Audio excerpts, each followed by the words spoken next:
The rain was steady that night, a gentle percussion on the roof of the greenhouse nestled behind the old university observatory. Thick vines crept along its glass walls, their emerald fingers twitching under the weight of water, and the air inside was heavy with the scent of loam, chlorophyll, and something stranger. Torvin Hale brushed the wet strands of hair from his forehead as he stepped inside, pulling his hood down.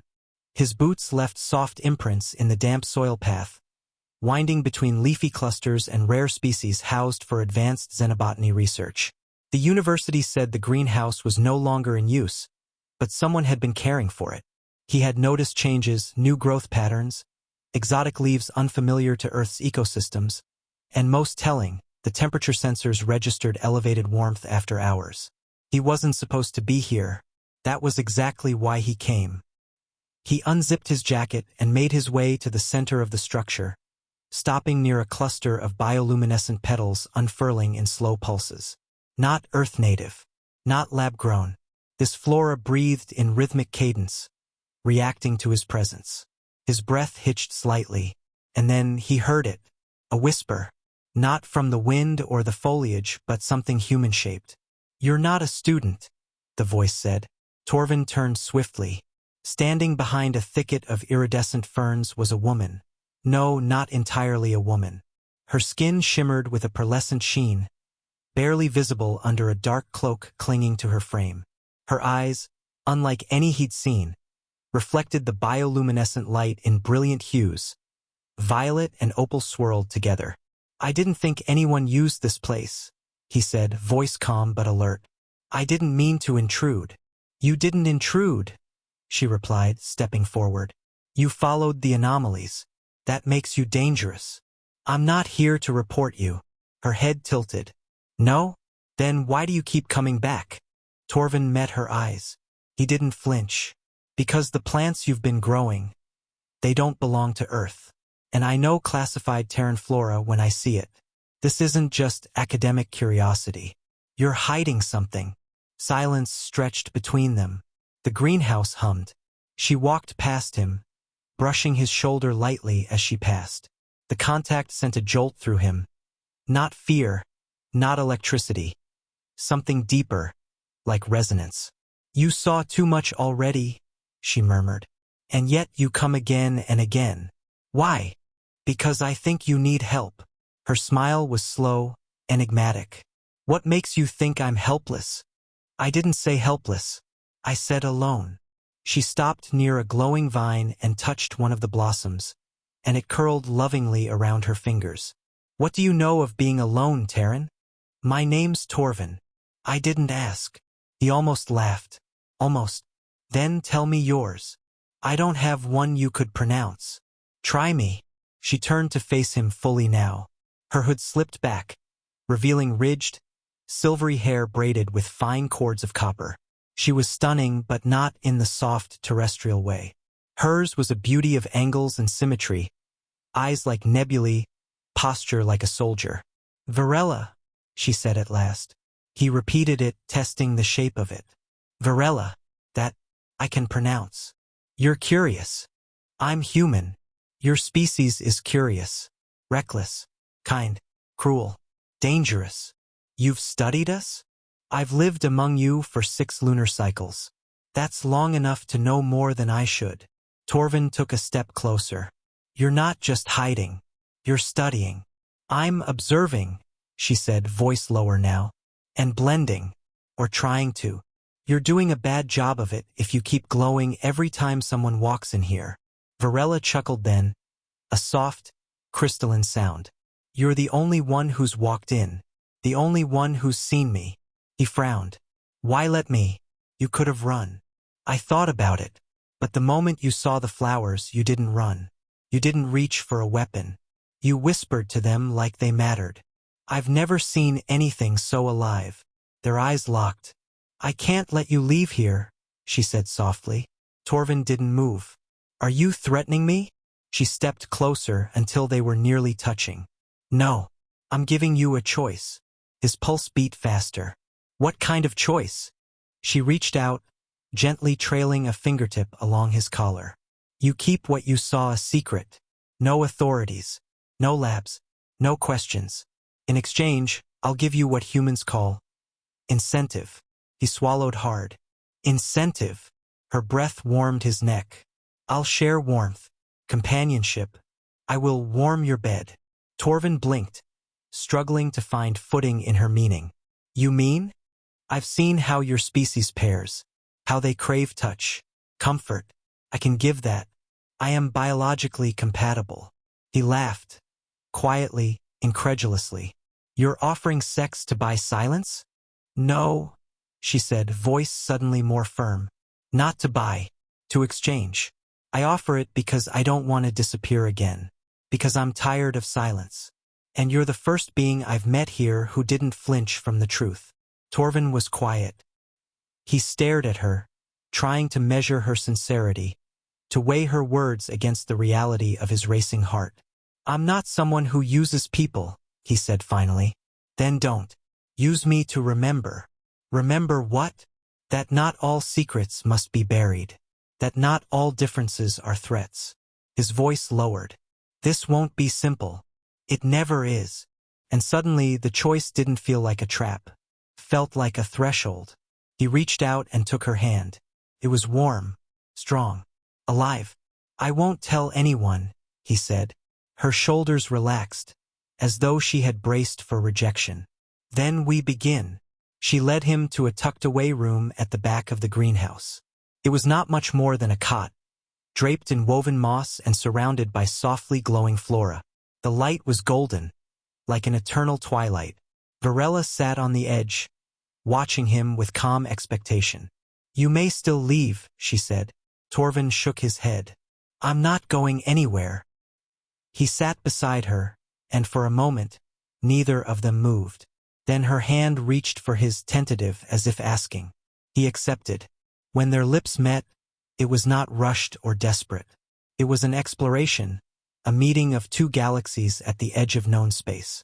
Her touch was alien, yes, but it was also tender, learning him with a kind of reverence. They didn't speak as they lay beside each other later, breath slowing in unison. Outside, the rain intensified, but inside, the warmth between them was real. Not a transaction, not an escape, a beginning. By the time morning light bled through the greenhouse's fogged glass panes, the rain had stopped. Mist clung to the leaves like shy ghosts, and the air was thick with the perfume of alien blossoms blooming in hidden clusters. Torvin stirred on the moss-draped cot, uncertain for a moment if what had happened was a dream. But then he felt her, Varela, still curled beside him, her breathing calm and even, hand resting on his chest, fingers gently twitching in the cadence of sleep. He didn't move. There was something sacred about stillness. He watched the beams of sunlight sift through the canopy of bioluminescent vines above them, casting faint, shifting patterns on her face. She looked almost human like this, her features softened by sleep, the usual calculation in her gaze surrendered to vulnerability. But there was still the subtle shimmer to her skin, the faint glow beneath her eyelids, reminders that she was not from his world. And yet she was here. When she woke, her eyes found his without hesitation. You didn't leave. No, he said softly. Didn't plan to. A slow smile played at the corner of her mouth. Most would've. I'm not most.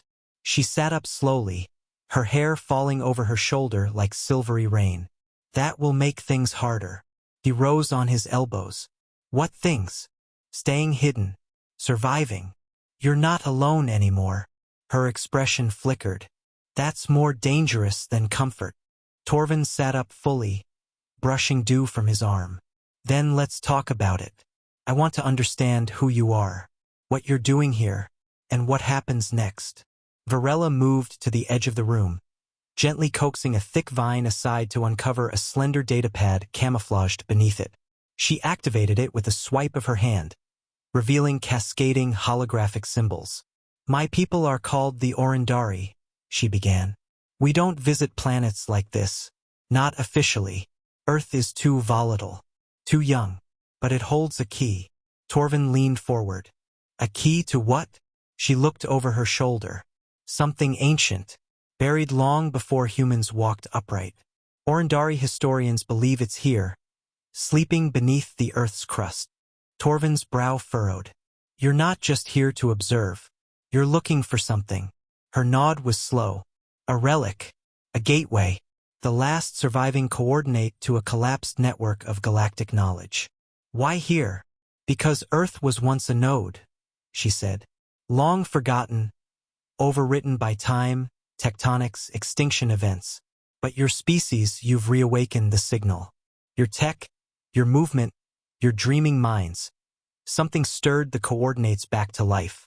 He blinked. You're saying humans reactivated alien tech just by evolving? I'm saying you're louder than you know. Torvin exhaled, the enormity of it settling into his bones. Does anyone else know? On your side. No, her voice was quiet. I wasn't authorized to be here. I came alone. Why? Because if the High Order finds this world's signal active, they'll come to claim it. And destroy what's here, including your species. He stood slowly, running a hand through his hair. So we have a ticking clock. Of sorts. The signal hasn't been noticed yet. But it will be. Torvin looked at her. Really looked at her. Not just the alien features, but the weight behind her eyes, the burden she carried alone until last night. What do you want from me? He asked gently. She hesitated, then spoke with rare uncertainty. I don't know. I didn't plan for connection. He stepped closer. You don't have to carry this alone anymore. Whatever you're trying to do, stop the signal, find the relic. I want in. You don't know what you're offering. Then show me. She searched his face, as though testing the truth behind his words.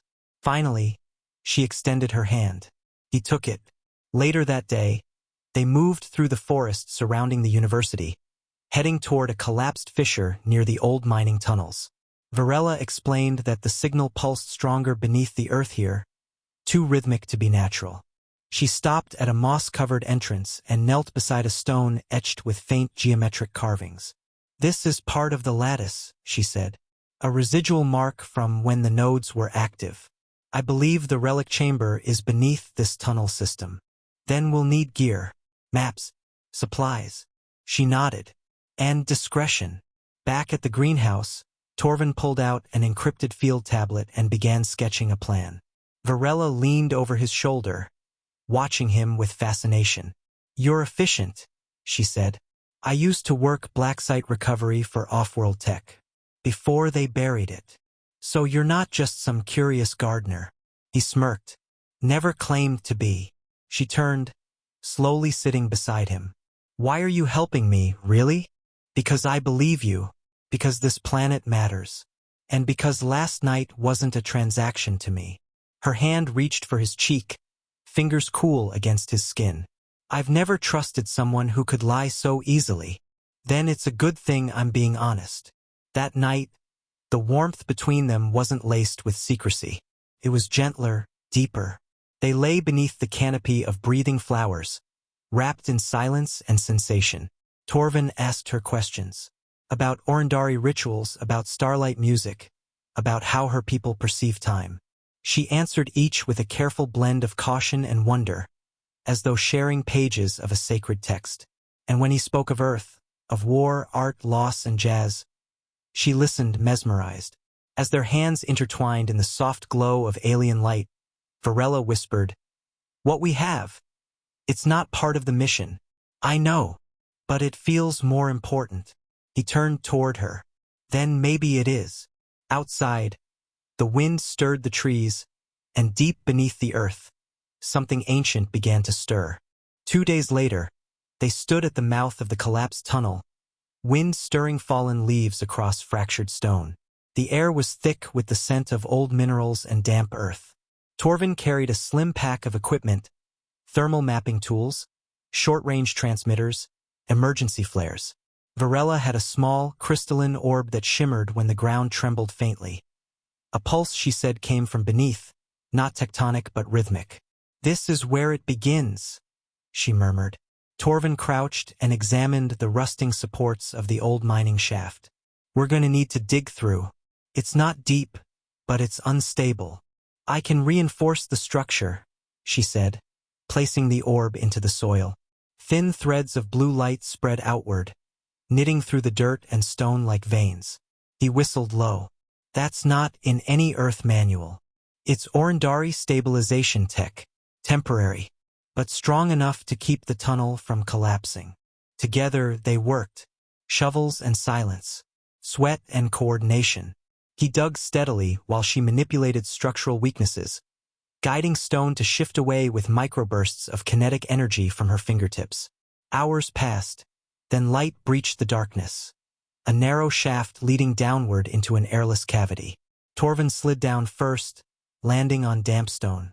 It's cold, he called up, but breathable. She followed, landing beside him with a fluid grace, her eyes adjusting instantly to the dark. With a wave of her hand, bioluminescent spores erupted along the walls, revealing a tunnel that extended in all directions. Which way? He asked. The signal's louder to the west. She tapped her temple. I can feel it like a vibration in my skull. They moved slowly. The air had a strange stillness, like a held breath. Strange geometric carvings lined the tunnel walls, faintly glowing under Varella's touch. What is this place? Torvin asked. A shell of the lattice node. The command chamber is deeper. As they walked, the glow pulsed faster. Torvin began to feel it too. A low thrumming in his chest, like distant thunder synced with his heartbeat. Then the walls changed. The carvings became more elaborate, swirling into spirals and latticed branches, until they reached a circular chamber carved from obsidian-like stone.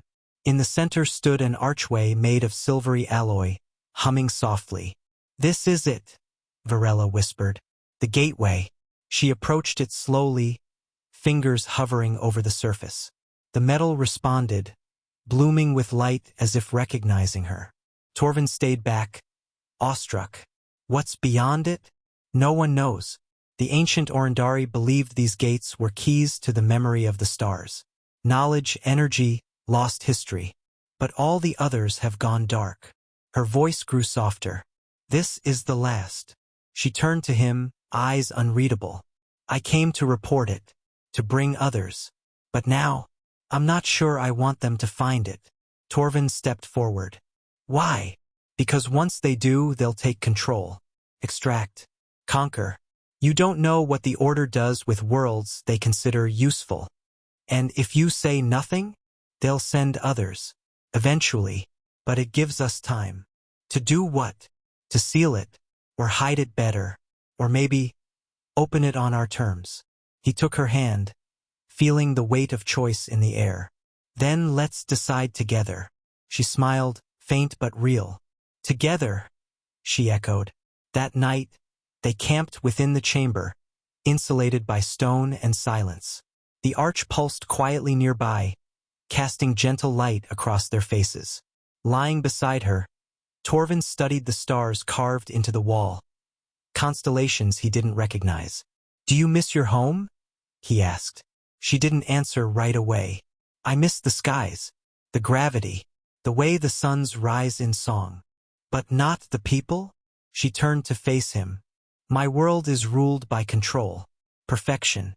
There's little room for imperfection, emotion. I was always the wrong kind of daughter. You feel everything too much, he said softly. Her gaze locked with his. Yes, he smiled. Then Earth suits you. She leaned into him, her voice warm. You suit me. He kissed her gently, reverently, as though they had all the time in the galaxy. But in the days that followed, the illusion of peace shattered. It began with static on the datapad. Then, a strange hum in the air, one that didn't come from the gateway. Varela checked her readings 3 times before speaking. They found me. Torvin's breath stilled. The Order, or Scouts. I intercepted a low-frequency scan, its Orindari signature. Stealth class. They're not broadcasting openly yet, which means they're close. He stood. We need to move the gateway. Hide it. We can't move it, but we can sever its resonance. Will that stop them? Not forever, but it buys us days. Maybe weeks. Torvin nodded, then reached into his gear. I've got encryption fields and frequency dampeners. We'll bury the signal so deep it'll sound like background radiation. As they worked together, moving in sync, trusting one another completely, something changed in the air between them. Not tension, not fear, but resolve. When they finally silenced the gateway's song, Varela looked at him, not as an alien visitor, but as a partner. A lifeline. I came here to hide a secret, she said. But now the secret is you. He swallowed, uncertain how to carry that kind of weight. Then let me protect it, he said. Let me protect you. She stepped into him, pressing her forehead to his. If they come, they'll expect fear. Then they'll be disappointed. They didn't sleep that night, not out of fear but urgency. Love bloomed not in idle words but in shared danger, and in the fire forged between worlds. Dawn never reached that chamber, but a subtle shift in the air told them the time had changed. Varela stood still beside the silenced archway, her silhouette edged in the faint blue shimmer of the gateway's dormant hum. Torvin tightened the straps on his pack, stuffing in the last of their supplies. The oxygen mix was thinning, and his suit's reserves would only last another 30 hours. She didn't need them, but he did, a detail neither of them could ignore now. They'll come from orbit, Varela said. Standard approach. Low visibility. They'll land a scout probe first. If it detects me, it will transmit my DNA signature. And if it doesn't, they'll still send boots. Torvin paced. What if we turn it around? Set a trap. They're expecting isolation, not resistance. Especially not from a human. Her head tilted. You're not a soldier. No. But I am a miner. Remember? I know how to make things collapse. She gave him a long, unreadable look. You would destroy it? If it meant keeping you safe? Yes. He meant it. But she shook her head slowly. This place is not just power. It's history. A whisper from the first minds of my kind. Erasing it would be like killing a part of myself. Torvin stepped close, voice low. Then we fight differently. We make them think it was never here. Her gaze brightened with something new. Hope. They worked fast. Varela used her crystalline tech to scatter the arch's ambient signal across a wide spectrum, while Torvin restructured the upper tunnel to collapse on command. He planted charges at precise fault lines, non-lethal, just enough to bury everything beneath tons of stone and shadow. As the hours dwindled, they reviewed the plan again and again. But neither wanted to speak of the unspoken. If it went wrong, only one of them could escape. That night, in the silence of their final watch, Varela stood close to him by the sloped entryway. Her fingers brushed his jaw. If I fall, tell them I never regretted this. You won't fall. But if I do, you won't, he said again, firmer. She studied him, the pale green of her irises reflecting the low light. Your people don't consume their mates after intimacy, she murmured, almost teasing. But do they stay loyal after danger? He smiled, eyes soft. You'll find out. She kissed him then, slow and deep, a promise written in silence. When the tremor struck hours later, it was not natural. The air thickened. Dust dropped from the ceiling. Varela turned sharply. They've breached orbit. 4. Maybe 5 clicks away. Torvin snapped up his comm, activating the dampeners. You ready? Varela nodded. Always. She cloaked herself in refracted light, her body blurring like heat waves. Moments later, they heard it, the soft crunch of foreign boots against stone. The scouts entered slowly, weapon lights sweeping the walls. There were 3 of them, all clad in polished silver armor with violet emblems on their shoulders. Their steps were cautious but confident. One held a scanner orb, its pulses growing louder as it neared the gateway. Then Torvin stepped into view, dirty, breathless, holding a shovel like a staff. Halt! The lead scout barked. He raised his free hand. This is a restricted dig site. Government property. Their helmets turned to each other. The second scout pointed the orb toward him. Human miner. It read in a monotone. Where is the anomaly? The lead demanded. Torvin blinked. Anomaly? You mean the cave-in? Yeah, happened 4 weeks ago. Nearly killed my whole crew. You are alone? Just patching seismic cables. What's with the fancy armor? You boys tourists. The lead scout gestured to one of the others, who moved toward the gateway. The moment his boot touched the marked ring in the stone, a pulse exploded outward, courtesy of Varella's disguise. It triggered the illusion. A cave wall collapsed and sealed. The arch vanished beneath the image. No trace, the scout reported. The leader scowled. Pull back. False reading. Torvin didn't breathe as they walked past him. The third scout glanced at him, eyes narrowing slightly, but then followed the others without comment. Moments later, the tunnel was empty. Varela emerged from the shadows, her breath quick. It worked. For now, Torvin said, heart still pounding. They'll be back. I know. But next time, they won't expect what we're building. He looked at her. And what is that? She took his hand. A sanctuary, not just for me, or this gateway, but for something greater. He laced his fingers through hers. Then let's start laying the foundation. In the days that followed, they relocated the gateway's resonance core, burying it beneath layers of natural shielding. Varela created synthetic flora to blend it with the forest above, and Torvin connected energy sources using scavenged tech and human systems, forging a hybrid power source that wouldn't ping or Andari sensors. At night, they talked of futures, of Earth and stars, of cities hidden in clouds and oceans that glowed with bioluminescence.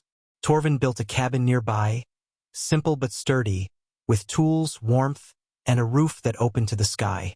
It wasn't a palace, but when Varela stepped inside for the first time and saw the starlight spilling through the ceiling slats, she whispered, "This feels like home." In the weeks that followed, other signals echoed faintly across her channels. Refugees, outcasts, quiet voices seeking asylum. She did not answer. Not yet. She watched Torvin planting trees near the stream, laughing at a stubborn root, and something inside her swelled. Perhaps one day they would open the gateway not to flee or to fight, but to invite. But for now, here Earth was enough. And as she wrapped her arms around the human who risked everything for her secret, for her survival, and for something resembling love, she knew with certainty she had chosen the right world, and the right man.